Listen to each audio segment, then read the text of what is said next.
Mans gan pētniecības darbs ir veltīts atmiņai, bet, raugoties no rietumu filosofijas aspekta, atmiņai tomēr ir ļoti cieša saistība ar laiku. Protams, visi atminēsies Marcelu Prustu, bet ne par to būs šodien saruna. Vispirms, es domāju, mums pašā sākumā ir jāatgādina sev, kāds ir šīs dienas sarunas nosaukums.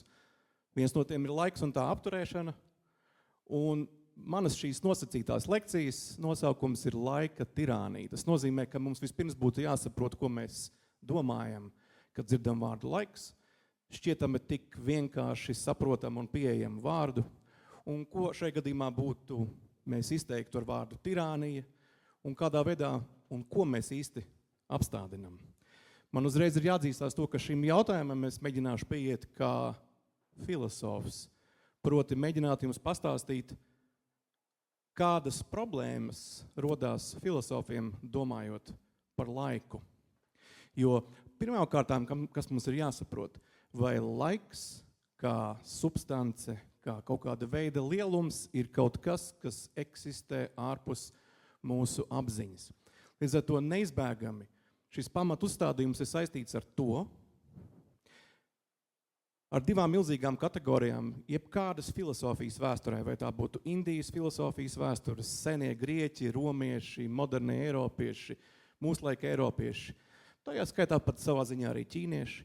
Jautājums vienmēr ir bijis par to, kas eksistē un kas neeksistē. Divas milzīgas kategorijas, kuras filosofi sev specifiski izdala kā reālismu un nereālismu. Jo jautājums ir acīm redzami par to, kādas lietas pasaulē un kādi notikumi pastāv, kuri no tiem nav atkarīgi no mūsu apziņas. Pieņemsim, nauda. Konceptuāla lieta eksistē noteikta veida denominācijās, bet atņemot nost cilvēka prātu un apziņu, tā nepastāvētu. Tad jautājums ir par to, kāda veida lietas ir pasaulē, kuras nav atkarīgas no mūsu prāta. Un šajā gadījumā, pieslēdzot laika tematiku, uzreiz rodās jautājums, vai laiks ir no tām substancēm un tām eksistencēm un lietām, kas ir neatkarīgas no cilvēka prāta, vai tās ir atkarīgas no mūsu apziņas.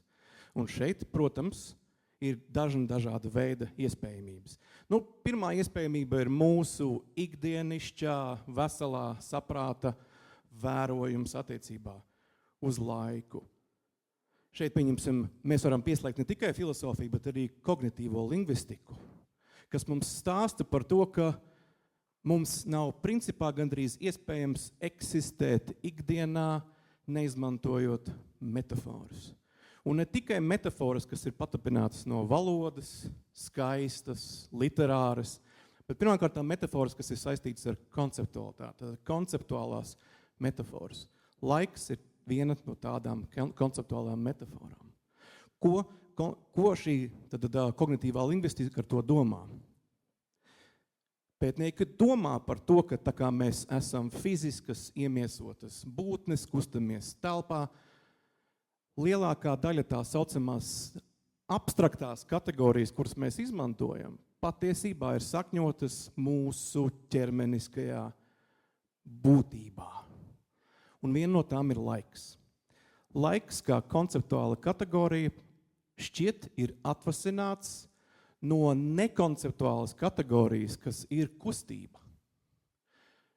Tātad kustība ir kaut kas, kas nav atkarīga no mūsu prāta un no mūsu apziņas. Šis ir iemesls, te parasti tiek piesaukts, pieņemsim, smadzeņu pētniecība, neirozinātne.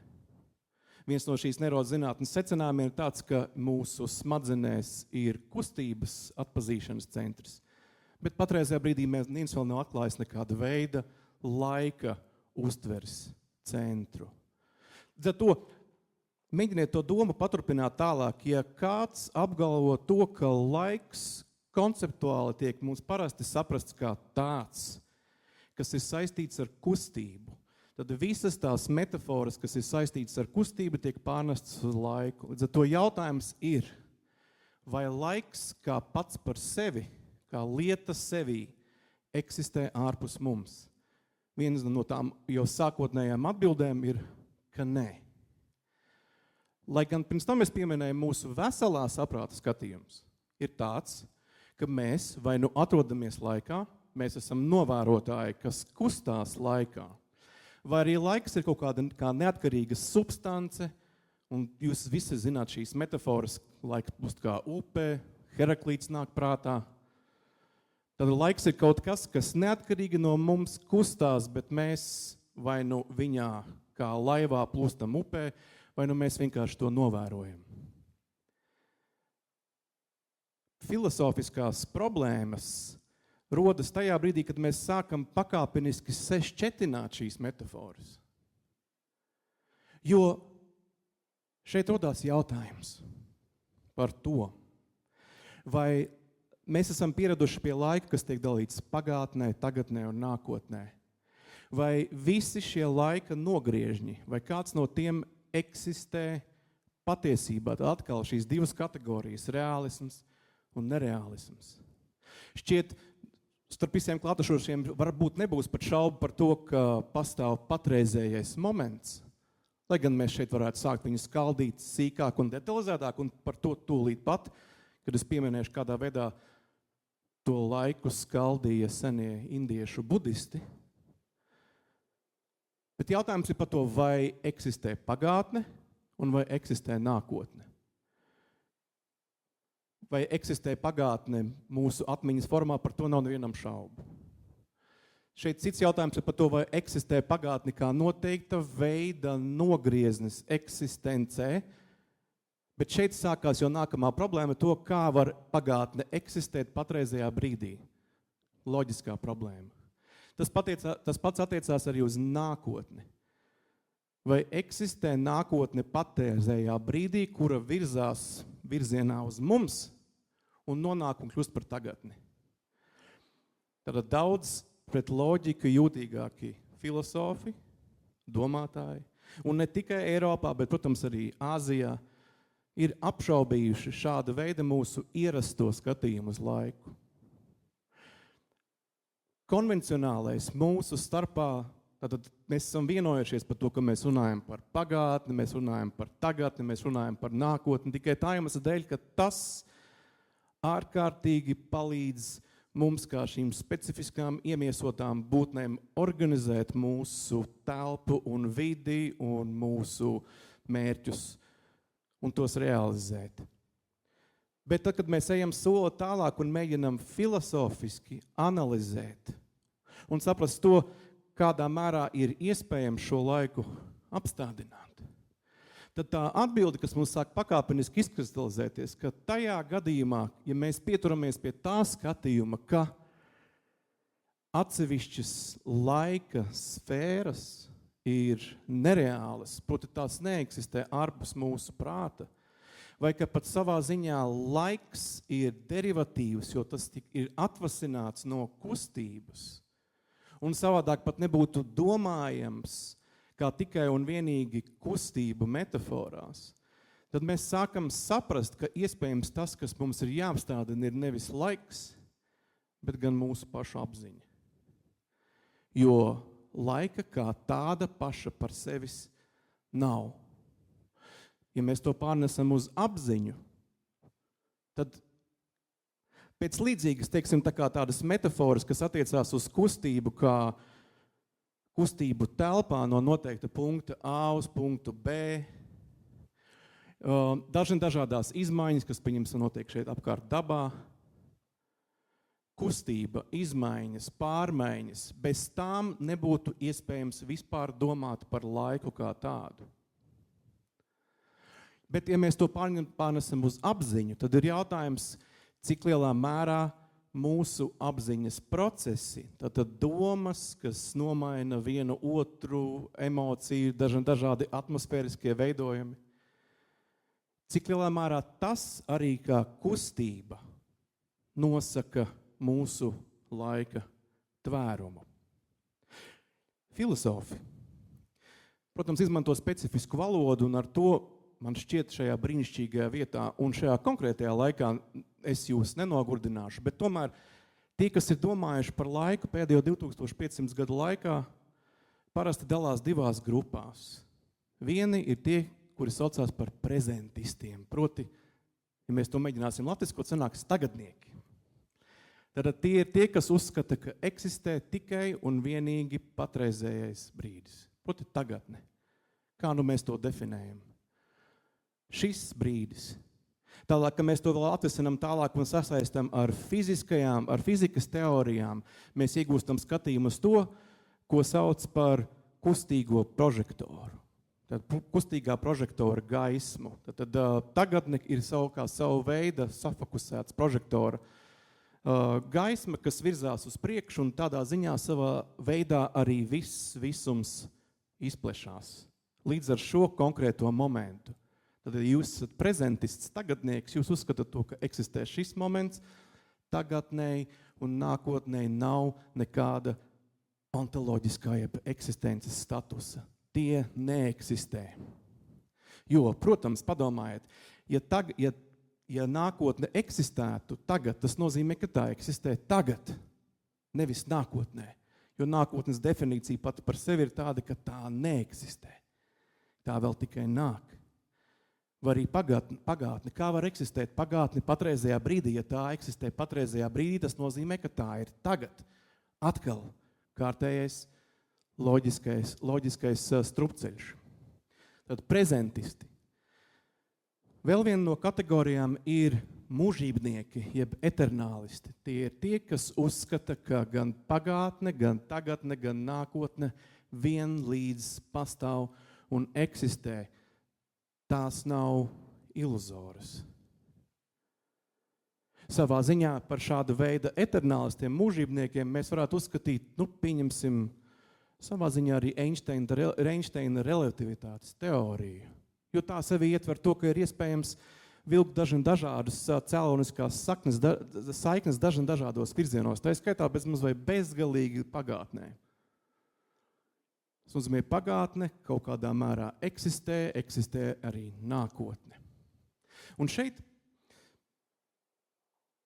pieminot šos divus specifiskos skatījumus, protams, nedrīkst aizmirst to, ka ir vēl trešais. Trešais ir tie, kas savā ziņā atzīst to, ka konvencionāli mēs runājam par visām šīm lietām tā, it kā tās eksistētu, kā es jau minēju, tikai tā iemesla dēļ, ka tas mums ir pietiekami ērti, un bez tām viss tas, kā mēs saprotam mūsu dzīvi, nebūtu īsti iespējams.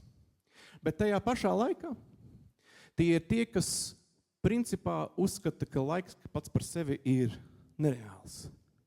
Ka vienīgais, ko mēs īsti varam drošticami, filozofiski uzticami teikt, ir tas, ka ir kaut kas pirms un ir pēc. Pirms notikuma un pēc notikuma. Tas būtu viens no tiem, kas uztver laiku kā nereālu. Visbeidzot, konkrēti piemēri. Pirms tam es minēju to, ka sasaistīšu piemēru no Indijas viduslaiku perioda Abhidharmas budistu priekšstatiem par to, kā tie saprot laiku. Un jūs uzreiz sapratīsiet šo pirms tam pieminēto tēzi, ka pēc runājot par laika apstādināšanu, patiesībā ir jārunā par apziņas procesu, jeb noteiktu apziņas procesu aspektu apstādināšanu. Proti, abhidharmisti bija grupa budistu domātāju, kas uzskatīja, ka patiesi mēs varam runāt tikai un vienīgi par fundamentāli eksistējošiem pamatelementiem, psihofiziskiem pamatelementiem, kas veido realitātes uzbūvi un struktūru. Proti šajā ziņā visi budisti visos laikos ir bijuši tie, kas ir bijuši redukcionisti. Līdzīgi tāpat kā modernā zinātne. Modernā zinātne kaut ko nevar īsti izpētīt, ja tā nereducē kaut ko uz vēl sīkākām detaļām. ķermenis, tālāk mēs viņu skaldam līdz šūnām, tālāk mēs viņu skaldam līdz ātram, līdz kā mēs šķietami nonākam uz pašas stabilākās pamatnes un atrodam tos elementus, kurus mēs saucam par reāli īsteni eksistējošiem. Tad šie Abhidharmas budisti uzskatīja, ka reāli eksistējošie objekti ir nevis mēs, mūsu ķermenis, ķermeņa sastāvdaļas vai pat prāta kaut kādi veidojumi, bet eksistē dharmas. Tādā veidā viņi nosauca šos eksistences pamatelementus. Vārda dharma, viena no pamatizcelsmēm, ir tas, kas nes savu īpašību. Un īsteni eksistē tikai tās. Bet viņi iet vēl soli tālāk. Tikai tā iemesla dēļ, ka viens no budistu filosofijas pamatuzstādījumiem ir tāds, ka nepastāv nekas, kas būtu nepārējošs. Viss atrodas nepārtrauktā izmaiņas procesā, turklāt sabrukšanā.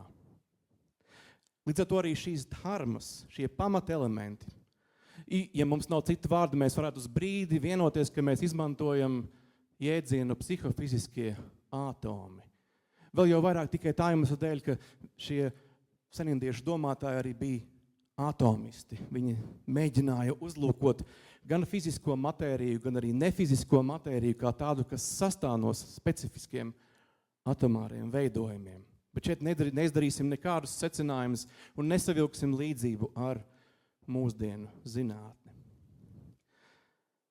Viņi pieņēma to, ka šīs dharmas ir milzīgā ātrumā, mums pat prātam neaptveramā ātrumā pulsējoši, tad gandrīz bezdimensionāli pat punkti. Vārdu punkts es šajā gadījumā pielieku klāt, neviens no šiem tekstiem par punktiem nerunā, bet tad tie ir kaut kāda veida sakopojumi, kuriem nav dimensijas, bet tie rodas un izzūd bez maz vai momentāni un vienā un tajā pašā mirklī. Viņi gan specifiski izmanto jēdzienu ienāk eksistencē un iziet no eksistences. Tad rodās un izzūd, ienāk eksistencē un izzūd. Un šādā veidā savā ziņā pulsē, dinamiski, nepārtraukti mainās un pulsē viss eksistējošais. Tā skaitā visi šie akmeņi, visi šie smilšu graudi, un pirmām kārtām jau tikai tā iemesla dēļ, ka budista koncentrācija parasti ir bijusi uz apziņu un prātu, šādā veidā viņu prāt darbojās mūsu prāts un apziņa.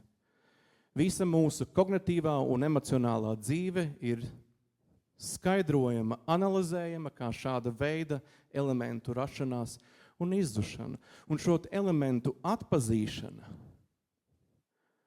ir viens no priekšnoteikumiem, lai, protams, jūs sasniegtu savu veidu atbrīvošanos un galu galā mērķis, protams, ir pavisam izeja no šī nepārtrauktā rata, kas ir šī eksistence. Līdz ar to, kāds sakars šeit, protams, ir ar laiku. Pirmkārtām, šie budisti uzskatīja, ka viss pastāv tikai vienu īsu mirkli. Proti, man izdarot knipi, ir vairāki 100 000 dharmu radušās un izzudušas. Tā skaitā visas mūsu visi mūsu fiziskie elementi un tajā pašā skaitā arī visi mūsu psihoemocionālie elementi. Mēs, protams, parasti to vienkāršajā prātā neesam spējīgi fiksēt.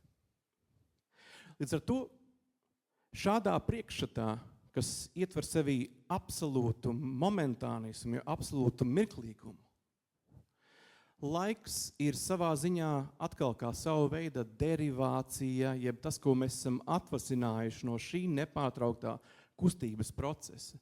Jo šī dharmu rašanās, noturēšanās, un šeit, protams, ir dažādi strīdi viņu savu starpā, cik ilgā laikā šī dharma izzūd, jo jūs nenolieksiet to, ka ļoti grūti veselajā saprātā ir iztēloties, kā kaut kas var rasties un izzust vienlaicīgi, jo tas principā jau pats no sevis jau pieņem kaut kāda veida laika dimensijas eksistenci. Kaut kas ienāk un iznāk, bet tam ienāk un iznāk no eksistences vienlaicīgi.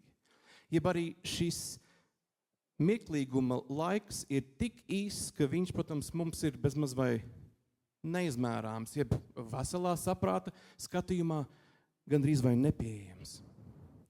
Protams, senie teksti runā par to, ka mēģina noteikt šo laika tad mirkļa ilgumu un ātrumu. Tas ir, pieņemsim, viens no tādiem vistipiskākajiem salīdzinājumiem, cik ir nepieciešams ilgā laikā ar zobenu pāršķelt ļoti smalku zīda audumu. Atkal skaistas metafors. Bet tas viss ir tikai un vienīgi mēģinājums atkal kaut kādā veidā mērīt, neizbēgami mērīt to, kas principā nav mērāms. Jo budistu skatījumā laiks ir atvasinājums. Varētu teikt to, ka mūsu apziņas darbības saturs, ko veido šie pamatelementi kā dharmas, ir tas, kas rada laika ilūziju. Tātad noilgums, ka kaut kas ilgst noteiktu laiku, ir mūsu apziņas darbības rezultāts. Tad mēs to atvasinam no tā. Šeit, protams, kā jūs saprotat, neiztikt bez atkal kārtējām filozofiskajām problēmām. Tāpēc vai tas būtu šis mēģinājums kaut kādā veidā iztēloties, kā būtu saprotams laika apstādināšana, vai tas bija seno indiešu budistu domātāju mēģinājums. Pastāv viens ārkārtīgi fundamentāls jautājums, un tas ir saistīts ar to, ka reāli eksistējošais ir tikai tas, ar kuru mēs varam nonākt cēloniskās attiecībās. Tad pastāv tikai tas, pieņemsim, uztvere. Kaut kāda objekta uztveršana.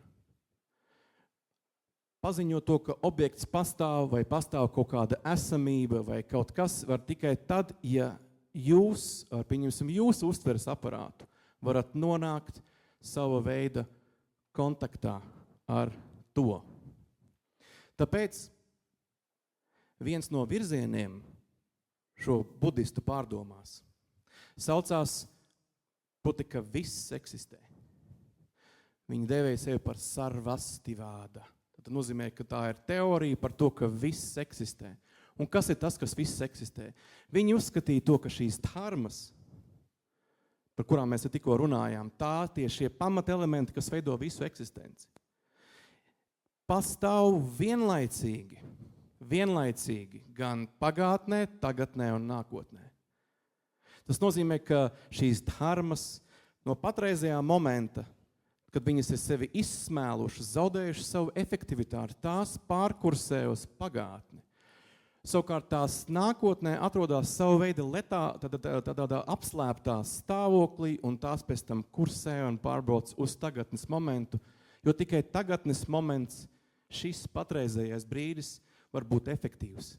Tikai pateicoties šim patreizējam brīdim, mēs varam nonākt kaut kādā cēloniskā kauzālā saiknē ar kaut ko. Tas ir ļoti interesants un dīvains skatījums. Bet tas ir tieši tas, kas atbilst jau pirms tam tikko aprakstītajam jēdzienam mūžībnieki. Tad savā ziņā šie budistu filozofi bija eternālisti. Viņu kolēģi, kas viņiem iebilda, uzskatīja to, ka, ja mēs pavisam esam nopietni attiecībā uz laiku, tad mums būtu, un turklāt mēs pieņemam to, ka nekas nav pastāvīgs. Tad ir jāatzīst to, ka pagātne ir beigusi pastāvēt. Nākotne vēl nepastāv. Ka pastāv tikai un vienīgi šis konkrētais moments. Bet jūs pajautāsiet, bet kā tad izskaidrot to, pieņemsim, kā funkcionē mūsu atmiņa? Kā izskaidrot to, kā funkcionē, pieņemsim, kaut kādas mūsu nākotnes gaidas vai, teiksim, plānošana? Tas atkal mūs neizbēgami nes apziņas līmenī. Jo mūžībnieku pretinieki, tad tie, kas uzskatīja, ka pastāv tikai šis tagadējais moments, uzskatīja, ka vienīgais, kā mēs varam izskaidrot visa esošā un šajā gadījumā šo dharmu eksistenci, ir tas, ka starp tām pastāv tikai un vienīgi cēlonības saiknes. Jo iepriekšējais moments, tad burtiski tikko mans iepriekšējais vārds vai iepriekšējā skaņa ir jau izgājusi no eksistences un beigusi eksistēt. Bet, protams, jūsu apziņā viņa patreizajā brīdī vēl ir. Un to, protams, izskaidro, pieņemsim, mūsdienu fenomenoloģija, tad jau rietumu filosofijas virziens, ka moments nemazām nav tik vienkārša lieta. Moments ir kaut kas, kas nes aiz sevis tikko pagājušo un ir vērsts nedaudz uz priekšu kā tāds savu veidu vektors. Tad to moments jau atkal tiek skaldīts sīkāk. Un līdzīgi domā arī viņi. Proti, ka patreizējais moments ir beidzis eksistēt. Bet šeit tas nenozīmē, ka viss šīs teorijas un skatījumi ietvaros ir pilnībā atļauts. Neobligāti. Pastāv stingras kauzālās un cēloniskās saiknes. Tātad, pakāpeniski soli pa solim, protams, es mēģinu vienkārši vest jūs uz to apziņu, ka un vēl, protams, pavisam īsts iestrapinājums, ja mēs gribētu to visu vēl sīku un detalizētu apskatīt, mums šeit būtu laika ziņā jāpavada daudz vairāk. Bet šis manas domas vektors ir vērsts uz to, lai atbildētu uz šo sākotnējo uzstādījumu, kāds ir mūsu šīs dienas kopnotikuma nosaukumā laika apturēšana. Tad apturēt laiku, ja jau viņa nav paša sevī, bet ir, protams, tikai mūsu pašu pulksteņi, bet tas ir mūsu pašu pienesums. Ja mūsu nebūtu, ja nebūtu šo pulksteņu, laiks kā tāds nepastāvētu. Vai pastāvētu šis akmens, tas ir jau cits jautājums. Bet laika organizēšana, līdz ar to arī tirānija, kas ir šis otrs apakšnosaukums, ir saistīts ar mūsu pašu laika skaldīšanas un organizēšanas aspektu. Tas ietver sevi cita veida apstādināšanu. Bet kas līdz ar to attiecās uz laiku kā kaut kādu globālu mērvienību, mēs tikko principā vienojāmies, ka kaut kas tāds nemazām īstenībā nepastāv tieši tādā veidā, kā mēs to iztēlojamies. Konvencionāli, jā, bet reāli, īstenībā, īsteni pats par sevi visdrīzāk, ka nē. Bet ja mēs savukārt meklējam pēc absolūtā laika, ja mēs iztēlojamies to, ka laiks tiešām kaut kur peld, tad mēs nonākam nemitīgos filozofiskos strupceļos. Savukārt, ja mums nav nekādu pretenziju šajos strupceļos nonākt, tīri estētiski, protams, nav liekts tādā veidā domāt. Bet jautājums ir par iespējamību kaut kā caur šiem laika problemātikas džungļiem izlausties, lai, pieņemsim, šis filozofiskais skatījums uz laiku būtu vienlaicīgi arī kā savu veidu, kaut vai mums sekulārās šīs pasaules atbrīve no frustrācijas, no nemiera un no bažām, kas ir, protams, pakārtota laika tirānijai tikai tā iemesla dēļ, ka laiks, kurā mēs eksistējam, pātrinās. Pat mēs to nepārtraukti pātrinam ar specifisku mūsu vides un dzīves organizāciju. Visbeidzot, šeit es gribu iekļaut vēl vienu skatījumu uz laiku, kas arī nāk no budistu tradīcijas, bet šajā gadījumā nevis indiešu budisma, bet no ķīniešu budisma. Šeit ir savu veidu atšķirības, tikai tā iemesla dēļ, ka ķīniešu prāts, atšķirībā no ārkārtīgi abstraktā vai pat dažos mirkļos pārāk abstraktā indiešu prāta, vienmēr ir bijis pārāk konkrēts. Un iespējams par laimi konkrēts. Jo ķīniešu budisms, lai kļūtu par tādu, kāds viņš kļuva savā noteiktā momentā, vispirms izgāja caur ķīniešu specifiskā pasaules domājumu, šajā gadījumā daoismu prizmu. Un šeit man nāk prātā tieši saistībā ar laiku senķīniešu filosofs Zhuangzi, kura viens no metaforiskiem izteicieniem viņa traktātā aprakstot ideālā cilvēka stāvokli, apziņas stāvokli neizbēgami, ir tāds, kurš var atrasties blakus saulei un mēnesim un paņemt laika telpu padusē. Tad laiku un telpu padusē.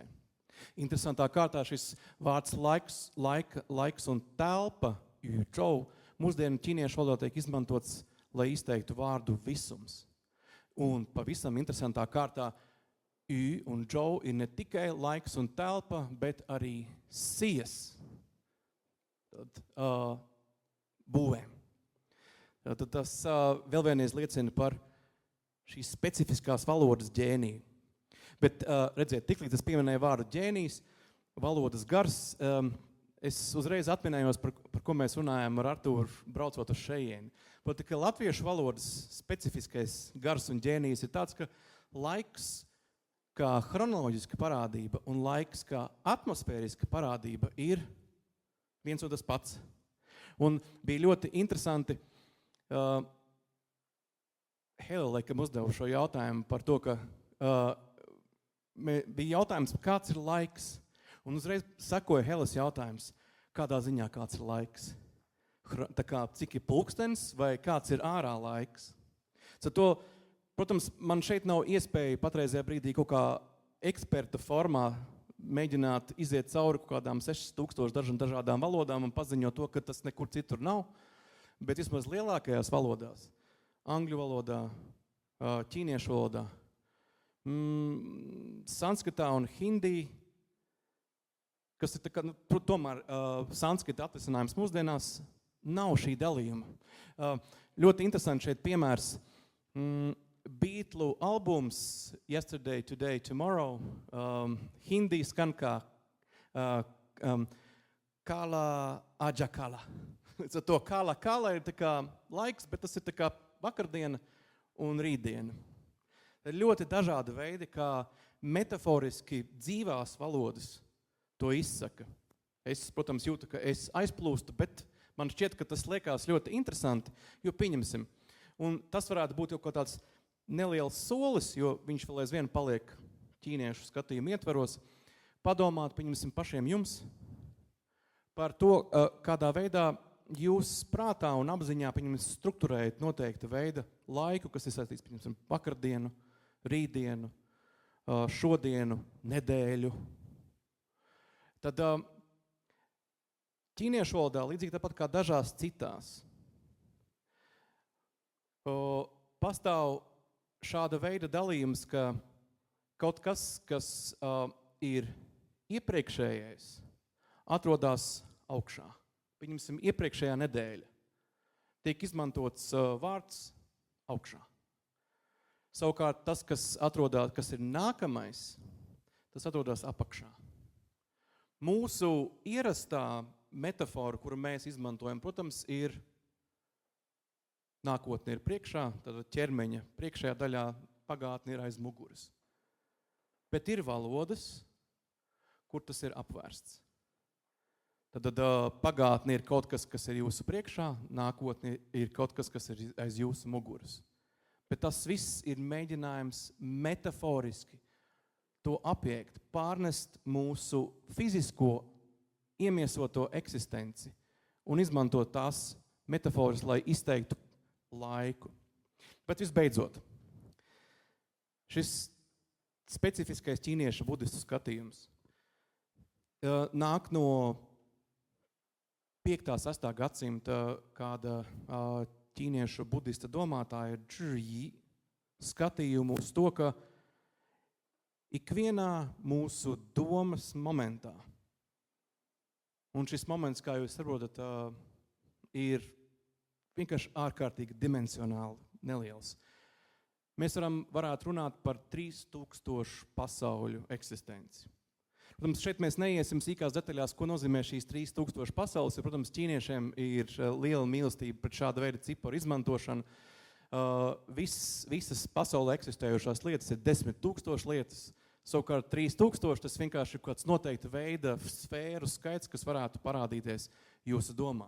Bet tā ideja par to, ka šajā vienā konkrētajā īsajā momentā, ja mēs ņemam domu un to kaut kādā veidā preparējam un analizējam, ir iekļautas visas eksistences sfēras, vai tās būtu debesis iedzīvotāju, vai tās būtu elles, vai tie būtu cilvēki, vai tie būtu dzīvnieki, vai tie būtu izsalkušie gari, vai tie būtu apgaismotie, vai tie būtu neapgaismotie. Tas viss ir iekļaujams vienā domāšanas momentā.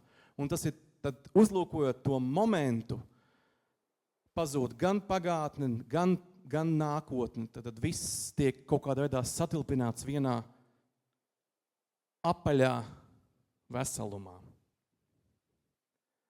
Un pieminot šo apaļo veselumu, man šķiet, ka tas ir tas, kas kaut kādā veidā noapaļo visbeidzot šo manu stāstījumu. Paldies!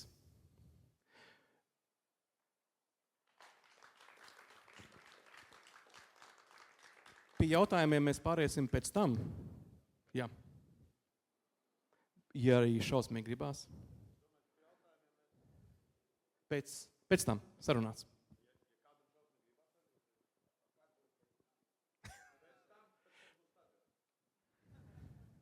Tieši tas pēc tam, tā jau ir šī jau otra teorija. Vēl, protams, visbeidzot, runājot par specifiskiem terminiem, laika filozofijas pārstāvi runā par A teoriju un B teoriju.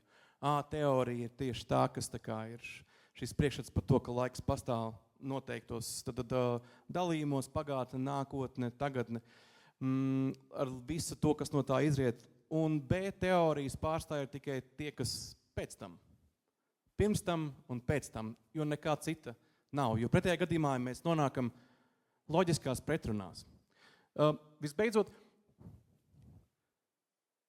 tā kā es apaļi nobeidzu, bet atkal kvadrāti ielieku atpakaļ, šī viena no loģiskajām pretrunām, kas tā kā šīs B teorijas pārstāvjiem šķiet ir tāda, ko es jau minēju pašā sākumā, ka no konvencionālā viedokļa mēs nevaram neatzīt to, ka pārmaiņas pastāv. Mēs varam daudz ko šaubīties, bet mēs neapšaubām, ir grūti apšaubīt to, ka mūsu fiziskie ķermeņi entropiski sabrūk vai aug un sabrūk, ka viss mainās, ir kāda cikla. Tad izmaiņas kā kustība šķiet nav noliedzama. Un ja mēs to pieņemam, tad mums liekas, ka būtu arī jāpieņem laiks, kas dalās noteiktās nogriežņos.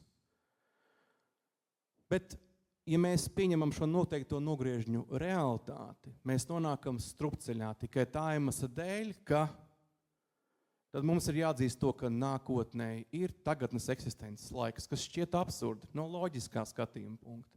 Tas pats attiecās arī uz pagātni. Turklāt, tad, kad mēs pieņemam šādu veidu šo mūsu veselā saprāta skatījumu, nākamā problēma ir saistīta ar to, vai mēs varam runāt par laiku kā kaut kādu šo esamību ārpus mums un kā mēs to mērīsim. Jo mēs kaut ko mēram, izmantojot mūsu laika mērvienības. Bet kāds tad ir šī absolūtā laika mērvienība? Tas nozīmē, ka, lai nomērītu to, ir nepieciešams nākamais laiks, un viņi to sauc par metalaiku vai hiperlaiku. Bet šeit atkal nākamais solis beidzās ar to, bet kā tad jūs atkal nopamatosiet to nākamo laiku? Un to sauc par šo bezgalīgās neizbeigšanās procesu, kur mēs varētu turpināt meklēt šo hiperlaiku vai meta slāni bezgalīgi, līdz pat pasaules beigām un tam līdzīgi. Bet visbeidzot, tomēr pārējot atpakaļ šajā ierastajā ikdienas laikā, arī šim ir beidzot jābeidzās, un tad es ar to arī beidzu. Jā. Praktiskā daļa.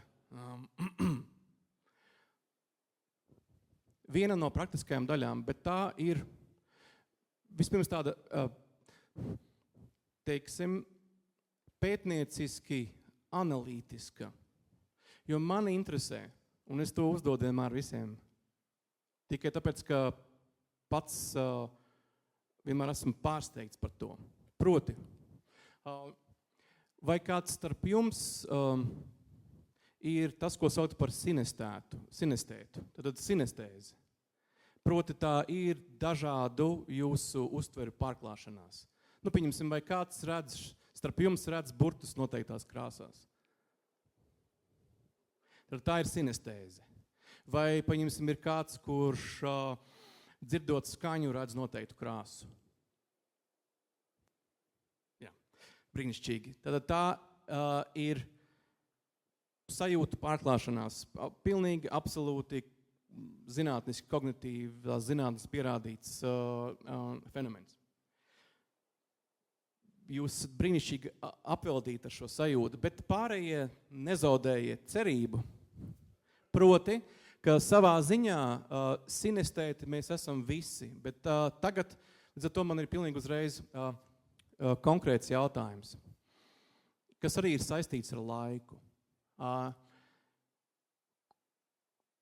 Kuri no jums jūsu prātā, bezmaz vai automātikas līmenī, pieņemsim, plānojot nākamo nedēļu, pirms jūs esat ievadījuši, pieņemsim, datus plānotājā vai telefonā, cik daudz no jums redz acu priekšā padomju laika zaļo dienas grāmatu, kur pirmdiena, otrdiena un trešdiena ir šajā pusē.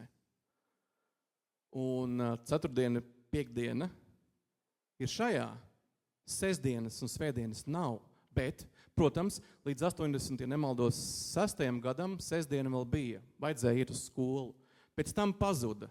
Tas nozīmē, ka sestdiena un svētdiena ir parasti tur, kur atrodas skolotāja piezīmes un vecāku atbilde.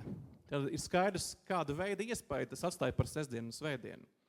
Bet jebkurā gadījumā Bet jebkurā gadījumā savā ziņā tā trešdiena, kāpēc viņa ir tas nedēļas vidus, ir tāds, ka viņa jau atrodas lapas puses apakšā, bet kreisajā pusē. Turpinot par sinestēzi tālāk. Tas gan tā kā nedaudz solis varbūt prom no laika jautājumu, bet te, ja mēs esam palikuši ar to, cik daudzi no jums, kā jūs redzat skaitļus, kā skaitļi parādās jūsu apziņā. Vai jūs viņus redzat, vai viņi vienkārši tur ienāk? Vienkārši ienāk un pazūd. Vai jūs viņus redzat noteiktā telpā? Turklāt tai telpai, protams, noteikti ir iespējams varbūt sava veida tonalitāte. Piemēram, man jautājums, un tas, protams, tad solis apakaļ mums aizved pie laika, bet pie jau chronoloģiskā laika. Tad tā, ko mēs sapratām, kurš nav īsti reāls, bet tas ir fundamentāli nepieciešams, lai vispār mēs kaut kādā veidā eksistētu un darbotos. Šis chronoloģiskais laiks ir saistīts to, kādā veidā mēs strukturējam pagātni. Pieņemsim vēstures zinātni vai mūsu priekšstatiem par vēsturi. Tad cik daudz no jums ir pilnīgi apmāti ar gada skaitļiem?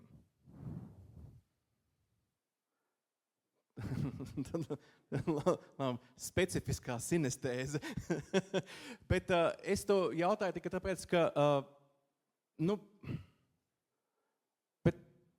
tomēr jūs darbojaties ar gada skaitļiem. Kaut vai kāds ir jūsu priekšstats par kaut vai šo 21. gadsimtu, kur izkārtojās gadi? Vai viņi vispār neparādās?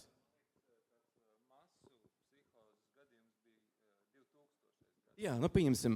Vai, atskaites punkts 2000. gads. Kad jūs par to domājat, kā chronoloģisko laiku, pieņemsim kaut kāda veida līkni, vai kur viņi jums parādās apziņā? Vai viņi jums vispār parādās? Vai vienkārši 2000 un vienkārši es tikai pasaku 2000, bet nekā nav?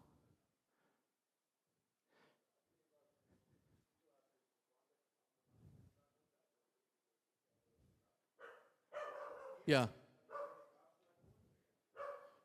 Nu, pieņemsim, es to stāstu, tāpēc, ka man tā ir līkne ar gada skaitļiem uz līnijas, kur katram gada skaitlim ir noteikta pozīcija un vieta, kuru pēc tam var atvērt. Un tas ir tā vēl pirms datora vizualitātes.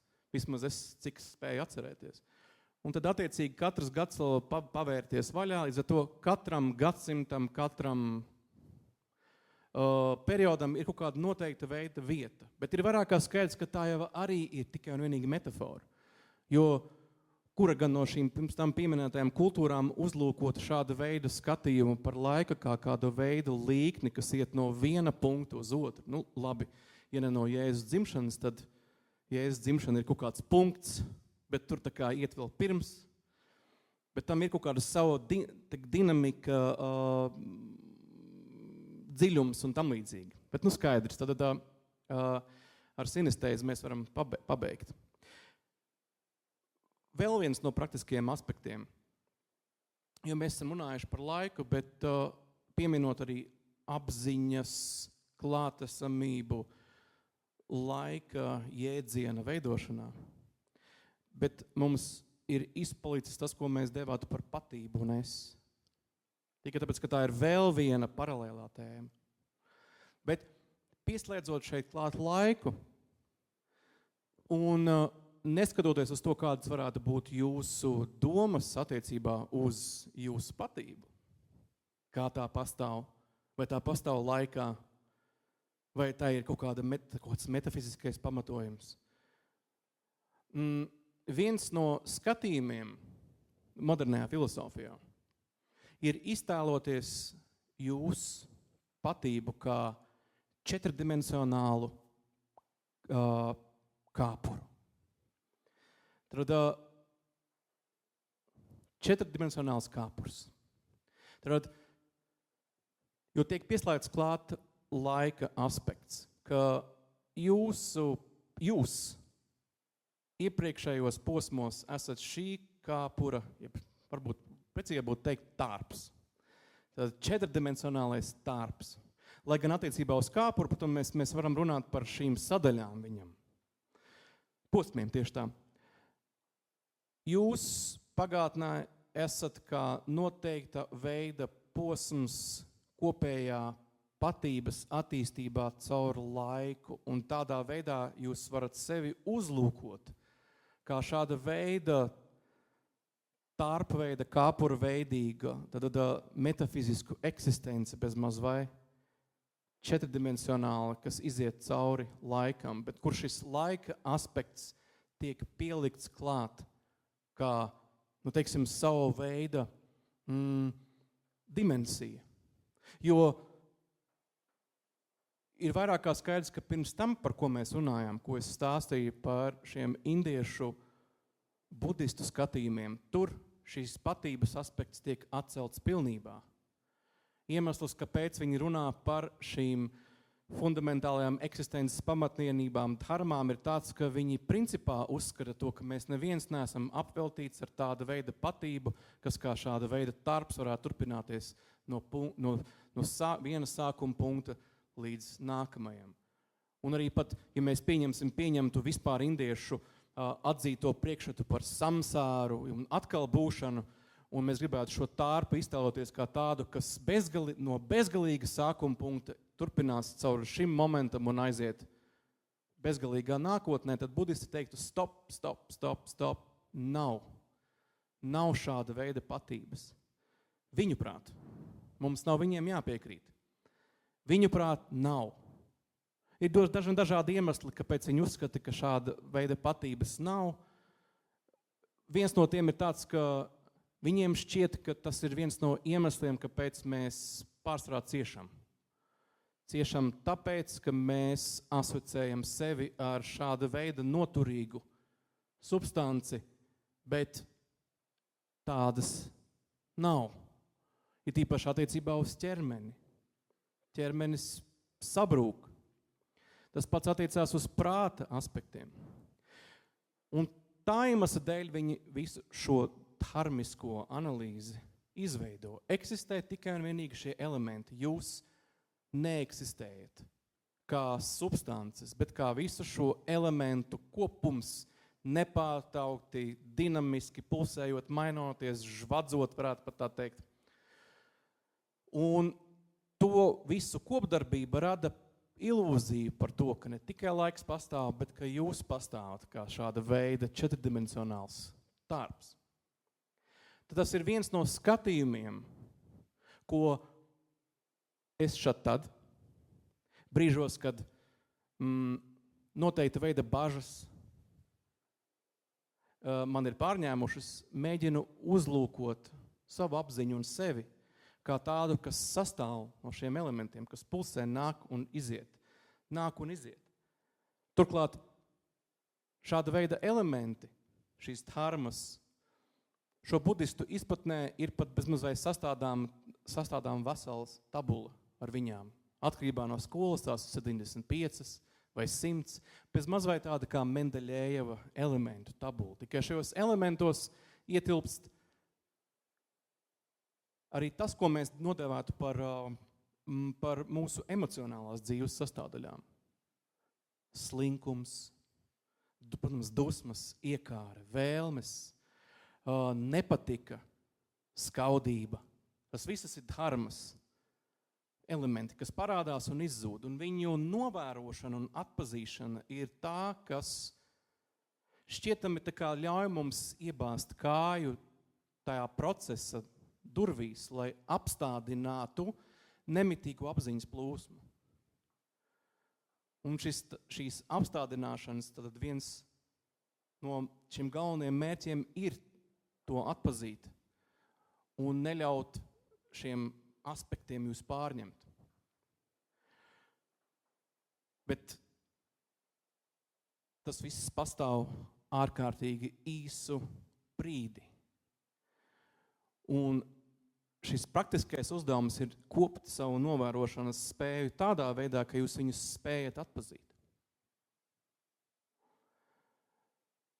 Tas kaut kādā mērā sasaucās ar šo laika apstādināšanu. Protams, kā mēs tikko vienojāmies, uz noteiktu laiku. Mēs uz noteiktu laiku, uz kaut kādu konkrētu brīdi vienojāmies to, ka mēs varētu uzlūkot laiku kā nereālu.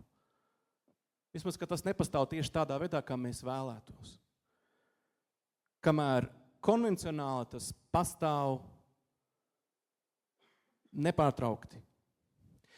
Bet šī ilūzija, jo mēs parasti bieži vien izmantojam vārdu ilūzija, pa kreisi, pa labi, neapdomājoties, bet vārdam ilūzija šeit ir ļoti konkrēta nozīme, perspektīvas ilūzija. Jo mēs zinām, vismaz mums šķiet, ka mēs zinām, ka Zeme, tad Saule negriežas ap Zemi. Tā vismaz mums stāsta. Bet nekad, ja vien mums nav šī iespēja šo Zemi pamest, mēs savādāk nevarēsim redzēt Sauli kā tikai vienīgi lecam un rietam. Pat tad, ja mēs šķietami zinām, ka tas tā nav, perspektīvas ilūzija mūs vienmēr ierobežos. Pat tad, ja mums ir zināšanas, mēs nekad savādāk nevaram to redzēt. Tīri fiziski mēs nevaram to redzēt un uztvert kā tikai tādā veidā.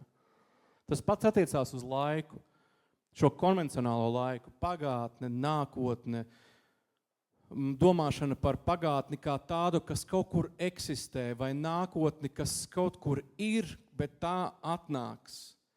Tie visi ir praktiski konvencionāli līdzekļi, bez kuriem mēs nesam spējīgi vispār darboties. Bet mēs līdzīgi kā gadījumā ar Sauli, mēs varam atzīt, ka šī galīgais skatījums, absolūtais skatījums, atšķirās no šī konvencionālā. Un visbeidzot, vēl viens no praktiskajiem aspektiem, kas arī saistīts ar laiku, jo saistīts ar konkrēto momentu. Bet jau tāds pavisam piezemēts un sazemēts. ķīnieši, tad, kad runā par patreizējo konkrēto momentu, izmanto vārdu salikumu tang, xia. Tang ir tā kā šis patreizējais moments, un xia atkal ir apakšā, tā kā lejup. Tad patreizējais moments ir tā kā būt lejup šajā mirklī. Un tikai tā iemesla dēļ, ka eksistence konvencionālā laika ietvaros ir pilna ar frustrācijām. Ir nepieciešamība kaut ko visu laiku nolikt malā, jeb nolikt lejā. To viena no šīm metodēm ir tangxia, fangxia. Proti šajā konkrētajā momentā noliec. Vienkārši burtiskā veidā izmantojot metaforu par smaguma nolikšanu kaut kur uz zemes, attiecībā gan uz kognitīvajām frustrācijām un attiecībā arī uz tām pašām emocionālām frustrācijām. Patreizajā momentā nolieku visu konkrēto smagumu lejā. Tu pieminēji, ķīnieši salika kopā telpu ar laiku, ja? Jā. Vai teravadisti kaut ko tādu, es atradis kādu atsaucu? Jautājuma konteksts ir sekojošs, kā zināms, Buda nav neko pateicis par to, kas bija pašā sākumā. Viņš vienkārši šo jautājumu atteicās atbildēt. Savukārt, mūsdienu matemātika un fizika arī jau sāk likt kopā telpu un laiku, telplaiks. Un tāpēc man īstenībā izbrīnēja, ka tu sāki definēt laiku ar kustību, jo, manuprāt, daudz vienkāršāk to būtu definēt, ka vienkāršāk par to domāt, kas notiek tanī brīdī, ka nepastāv neviens fenomens. Vispār neviens. Nerunājot pat teiksim, kaut kādu teorētisku singularitāti pirms Big Bang vai kaut ko tam līdzīgi. Bet nav neviens fenomens. Tanī brīdī, ka eksistence kaut kādā ultimate parādās kaut viens fenomens, rodās automātiski gan telps, gan laiks. Tur varētu iztikt arī bez kustības. Piemēram, starp divām drausmīgi tālām singularitātēm nenotiek nekāda kustība. Bet tiklīdz kā parādās fenomens, manuprāt, parādās automātiski divi nepieciešami koncepti - telpa un laiks. Jā, bet tas ir man tas jautājums bija īstenībā par to teravadas spēju salikt kopā telpa laiku. Es par to uzreiz arī atbildēšu. Teravādisti un vēl viena no kontinentālās Indijas budistu skolām varētu būt pieskaitīti pie tiem, kas ir prezentisti, tad tie tagadnieki, kas pieņem to, ka pastāv tikai un vienīgi tagadne. Bet visus viņus vieno, neskatoties uz viņu filozofiskajām atšķirībām un strīdiem, priekšstats par to, ka telpa ir starp citu kā atsevišķa dharma. Tas ir atsevišķs pamatelements. Laiks nav, jo laiks ir ilūzija šajā ziņā. Laiku veido visu šo dharma kustību. Laiks nepastāv atsevišķi no tā, bet telpa pastāv, kā tagad tiek specifiski kā izplatījums. Kaut kā tas, kas, teiksim, kura ietvaros viss cits atrodas, vai kuru nav iespējams nosprostot. Ka telpa ir atsevišķa dharma. Tas ir atsevišķs elements. Bet tā ir acīm redzama loģiski pretruna, jo, ja telpā ir 2 punkti, ir jāpārvar laiks, lai no viena punkta nonāktu otrā. Redz, te tas, kāpēc tika minēts pašā sākumā par šo kustību, jo autori parasti, piemin Zenona visus šos paradoksus. Kognitīvie lingvisti uzskata to, ka Zenons vēl pats to neapzinoties bija principā nonācis līdz skatījumam, kas tā kā mēģina mūs novietot strupceļā tajos brīžos, ja mēs pārāk aizraujamies ar intelektualizāciju un konceptualizāciju. Kur viena no šīm problēmām ir tāda, ka, protams, telpu var pārvarēt bez problēmām, bet tas viņa piemērs Zenonam ir par bultu, kas atrodas lidojumā, bet tā atrodas vienmēr konkrētos punktos. Ir kaut kādi diskrēti, konkrēti punkti, un līdz ar to bulti nelido, jo viņa tā kā šķietami nekustās. Bet tas ir saistīts ar to, kādā veidā mēs metaforas izmantojam.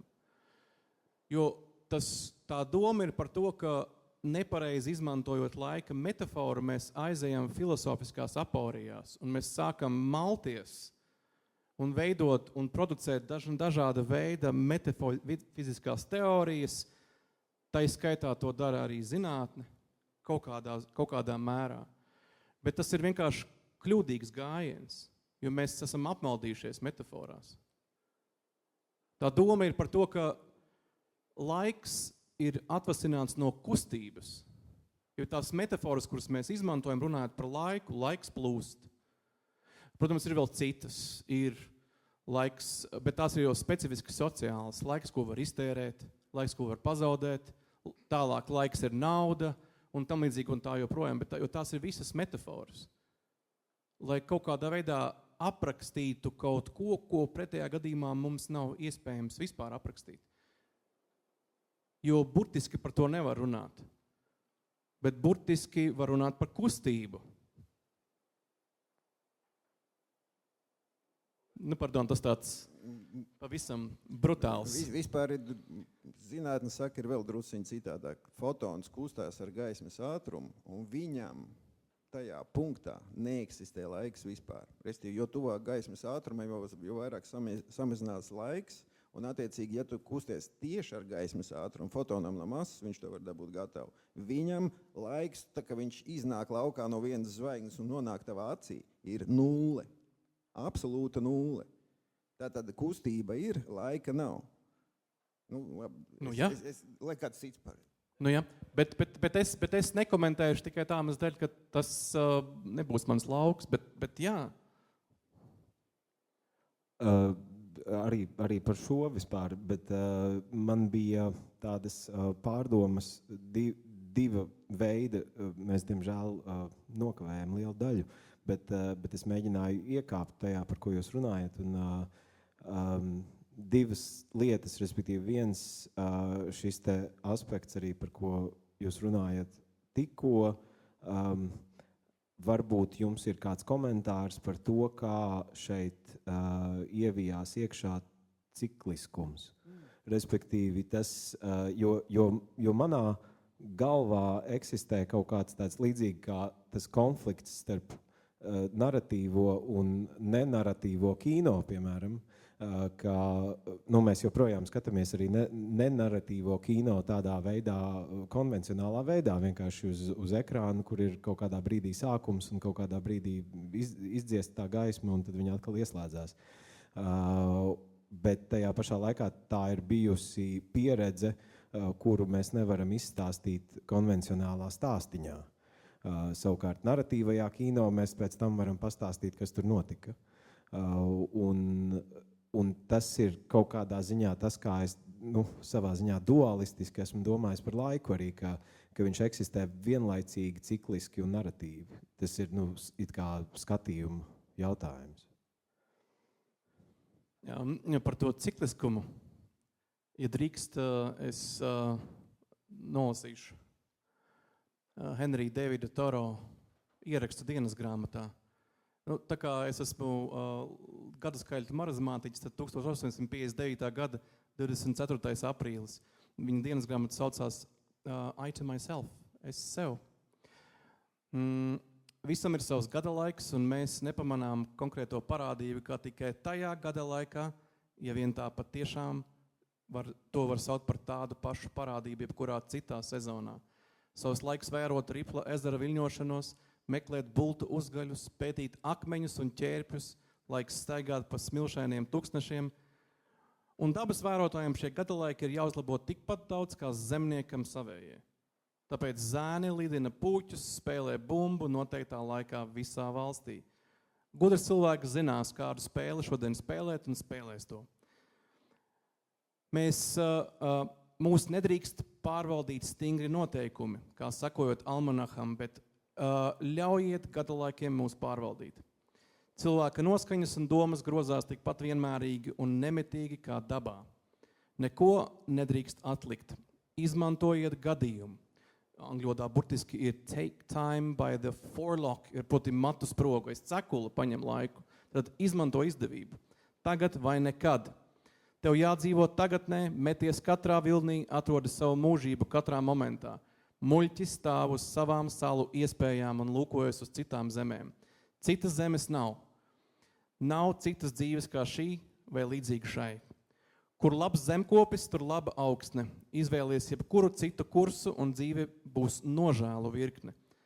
Ļaujiet mums redzēt kuģus, kas plaukstoši kuģo vējā, nevis vienkārši iestrāguši trīsmasniekus.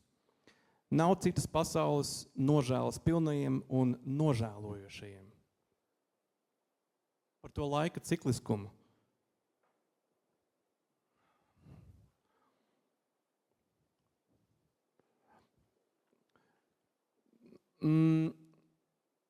Vienlaicīgumu. Tur es uzreiz, protams, tikai tā iemesla dēļ, ka mums visiem ir kaut kādas no skolas mantot priekšstati par fiziku, tad tā kā šo absolūto vienlaicīgumu mēs šķiet, tā kā mēs nevaram pieļaut. Lai gan mēs viņu pieļaujam šajā konvencionālajā līmenī. Par cikliskumu, par kādiem procesiem mēs runājam. Šeit Toro, protams, runā par gadalaikiem. Gadalaika nomaiņu kā vienu no šiem fundamentālajiem kaut kādām mērvienībām, kas, pieņemsim, vispār definē laiku. Un tas bija skaidrojums, kā mēs vienojāmies, braucot uz šejieni, ka kāpēc tad latviešu valodā tiek laiks gan kā šis klimatiskais, gan arī kā chronoloģiskais laiks. Iespējams, dēļ šīs zemkopja dvēseles, kas nepārtraukti seko gadalaiku izmaiņām un cikliskumam. Iespējams, tas ir iemesls, kāpēc mēs vēl aizvien valodā to nenodalām.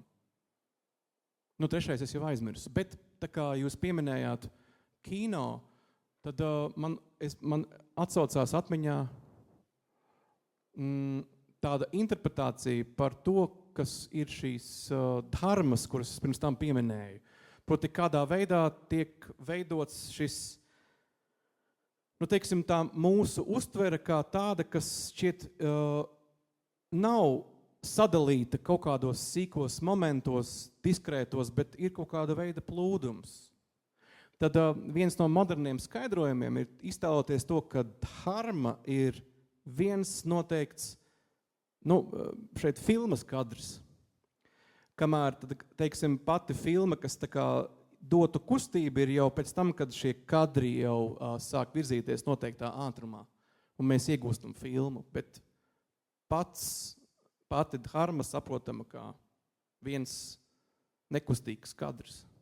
Un attiecīgi arī varbūt vienlaicīgums tajā aspektā. Kad tas pastāv tajā, poētiski šajā gadījumā, domājot to vārdu, bet singularitātē. Par to singularitāti es neesmu pazīstams ar viņu.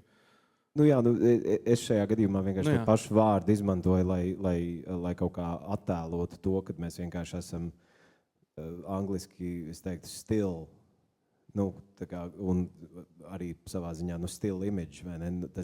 Tas no kā sastāv tā filma, un kad mēs esam tajā, vienā konkrētajā punktā. Jā, redz, šeit šie mums pirms tam pieminētie budisti, un tā skat arī ķīnieši, varētu runāt par to, ka konvencionālā līmenī, protams, mēs varam ieņemt miera stāvokli, bet visi šie procesi atrodas nepārtrautā dinamikā. Zato, piemēram, šo divu, teiksim, civilizāciju tāds uzskatāmākā atšķirība, es domāju, tieši filozofiskā skatījumā, no rietumu domāšanas ir tāds, ka rietumu pasaule parasti ir runājusi par lietām un ar to substancēm kaut ko, kas turpinās laikā un pastāv nemainīgi. Vai kurai var piekabināt klāt noteikta veida īpašības, bet lieta, substance pastāv caur laikam nemainīgi. Kamēr, pieņemsim, ķīniešu filosofija, un šajā ziņā arī budisti runā par procesu. Ka šajā ziņā lietu nav, bet ir procesi un notikumi. Un procesi un notikumi ietver sevī dinamiku. Neskatoties uz to, ka mēs noteikta veida priekšmetus un lietas šķiet redzam kā nekustīgus. Nu, vienīgais tie pirmssakrātiķi mums tomēr tur arī tā kā bišķi draudzējās ar austrumiem tajā ziņā. Jā, Heraklīts noteikti, jā. Ne patiešo, bet te tāda brīnišķīga kultūra vēsturiska paralēle, ka kaut kas ir ticis izdomāts vai ir ielēgts tajā noteiktajā, teiksim, režīmā, neatkarīgi no citiem un kaut kādā citā brīdī. Pieņemsim, attiecībā uz laika analīzi, budisti ir bijuši vismaz 1500 gadus pirms par to tā nopietni aizdomājās modernie eiropieši. Lai gan, protams, mums ir Aristoteles un Platons, bet tas ir kaut kas cits. Un piedošana vēl neliela lieta vienkārši, jo jūs nonācāt it kā pie tā otra mani jautājuma, kurš saistās ar pēdējo lietu, ko jūs teicāt praktiskajā pusē, par šo te nolikšanu vai nomešanu vai to tangxiang. Fangxia. Atkal no tā rietumnieciskā skatu punkta, gribās šo te sasaistīt arī ar, atkal jau angliski runājot, ar being grounded, respektīvi, ka tu, vai latviski mēs bieži vien lietojam šo terminu sazemēšanās. Tas visdrīzāk būtu letting go. Jā, tur tā lieta, ka tas paradoksāli kaut kādā ziņā iespējams ir viens un tas pats. Kaut kādā pasaulē tas tā sazemēšanās un letting go ir viena procesa, es nezinu, divas puses. Varbūt, bet šeit man uzreiz tagad nāk prātā. Varbūt, bet to es sapratīšu šādā veidā, ka man nereti bažas izraisa lidošana, pārāk ilgs pārlidojums. Un, lai no šīm bažām izvairītos, viens no veidiem ir šķietami iztēloties, ka tu neatrodies šajā alumīnija kārbā. Kamēr man kāds cits par to domājot, piedāvāja sazemējumu ar pēdām. Jo, atcīmredzot, ir cilvēki, kuriem sazemējums, jeb mēģinājums sajust pēdas, ka tās atrodas kaut vai uz šīs alumīnija grīdas, kas lido milzīgā ātrumā, ir kā savu veidu šo bažu atlikšana un nolikšana. Tad tur ir tas, es tā kā to saprastu, kā šo sazemējumu, bet tā doma par tangxia, fangxia ir drīzāk vienkārši visa tā, kas tajā brīdī atrodas kaut kur jūsos, vienkārši nolikšana, atlikšana un nolikšana kā savu veidu smagumu. Tā skaitā, viens no paralēliem iedzieniem ir atslābināšanās. Tur tiek izmantots tas pats vārds, pieņemsim, ķīniešu valodā darbības vārds fang, tikai fang sung, kas ir ķermeņa atslābināšana, kā arī savu veidu nolikšana. Spriedzes nolikšana fiziski, bet es gan vairāk tieši domāju par kognitīvi emocionāliem savirknējumiem, ko ir nepieciešams iztēles formā vienkārši nomest nost konkrētajā brīdī. Man arī bija viens jautājums par šo dārmu principu, ja tev ir šis 3000 pašvalsts vienā, un tā kā šeit ir arī Dita, un tu pats no Taivāns. Manuprāt, tā firma saucās Everything Everywhere All at Once, vai? Jā. Un tu vari iztūkot arī latviski, jā, jo to var atkārtot latviešu valodā, tu visu latviešu labi tūko.